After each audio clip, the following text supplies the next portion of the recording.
आदेश आदेश आदेश। गीता ज्ञान भाग 27 अध्याय 2 श्लोक संख्या 12 और 13। 12वें श्लोक में कहा है, ऐसे कभी नहीं हुआ कि मैं किसी भी समय में नहीं था या तू नहीं था, अथवा तो ये समस्त राजा नहीं थे, और ना ऐसा ही होगा कि भविष्य में हम नहीं होंगे। 13वें श्लोक में कहता है कि जिस प्रकार जीवात्मा शरीर से के अंदर बाल अवस्था से युवा अवस्था और वृद्ध अवस्था का निरंतर अग्रसर होता है, उसी प्रकार जीवात्मा इस शरीर के मृत्यु होने पर दूसरे शरीर में चला जाता है। ऐसे परिवर्तन से मनुष्य को प्राप्त होता है, वो मोह होता है। ये मोह प्राप्त नहीं होना चाहिए। शोक क्यों नहीं करना चाहिए? ये परमात्मा श्री कृष्ण आके बोलते हैं। मैंने बताया था कि मृतात्मा के क्या होता है। मनुष्य आज तक अवतरण नहीं लेता है, तब तक उसका रूप लोगों के सामने प्रकट नहीं होता है। फिर भी ये पहले नहीं थे ऐसा नहीं था, और यहां पहले राजा नहीं थे, राजकाज नहीं था, या राजकाज नहीं चल रहा था ऐसा भी नहीं था। संसार का कार्य है, जो प्रक्रिया है वो चलती रही और चलती रहेगी। मैं हूं तो संसार चलेगा ऐसा सोचना भी पाप है। परिवर्तन संसार का नियम है। प्रत्येक क्षण में हम ऐसा सोचते कि हम जी रहे, जी नहीं रहे, हम प्रत्येक क्षण मर रहे हैं। हमें इसे एहसास है कि हम जी रहे हैं, मगर ये गलत एहसास है। क्योंकि हम जब जन्म लेते हैं तब मृत्यु नक्की हो जाता है। तो ये हम जैसे जैसे समय काटते जाते हैं, ऐसे ऐसे हम मृत्यु के नजदीक जाते हैं। हम प्रत्येक क्षण मर रहे हैं। यानी शरीर कालातीत है, यानी क्षण भंगुर है।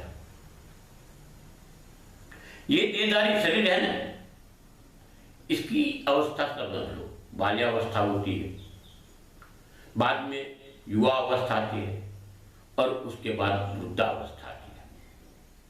कहने का तात्पर्य है ये कि देह कभी एक अवस्था में नहीं रहता है। देह का निरंतर परिवर्तन होता है। यहां कहने का मतलब ये भी है, शरीर नहीं, अवस्था बदलती। देह त्याग देने के बाद, यानी कि देहांत हो जाने के बाद भी आत्मा एक शरीर छोड़ के दूसरे शरीर में जाती है। इस विषय को लेकर शोक नहीं होना चाहिए, क्योंकि शरीर की अवस्था बढ़ने के कारण शोक नहीं होता। अब बाल्यावस्था से युवावस्था में जाते हो तो शोक करते हो क्या? अब युवावस्था से वृद्धावस्था में जाते हो तो शोक नहीं करते हो। तो ये शरीर जब मुक्त हो जाता है तब दूसरी अवस्था में जाते हो आप। ये परिवर्तन के तौर पे है। ऐसे समय पे शोक नहीं होना चाहिए। हमें स्थूल शरीर का ज्ञान होता है, सूक्ष्म शरीर का ज्ञान नहीं होता है। और दो शरीर के बीच में अंतर होता है। हम कभी कभी सोचते हैं कि ये देह यहां से छोड़ दिया, दूसरे जगह जन्म लेते हैं तो अगले पुनर्जन्म का, पूर्व जन्म का याद क्यों नहीं रहता?